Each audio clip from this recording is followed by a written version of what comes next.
Oxygen ঋণ কাকে বলে? What is oxygen debate? উত্তর, ভারী বা মাঝারি পাল্লার ব্যায়ামের সময় আমাদের শরীরের কলাকোষের শক্তি চাহিদা যা থাকে, ব্যায়ামের পর পুনঃপ্রাপ্তিকালে ওই শক্তি চাহিদা বহুলাংশে হ্রাস পায়।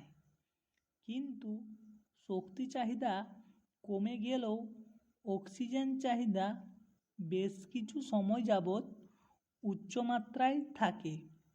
এই উচ্চমাত্রার অক্সিজেন চাহিদা কতক্ষণ পর্যন্ত থাকবে তা নির্ভর করে পূর্ববর্তী ব্যায়ামের তীব্রতার উপর।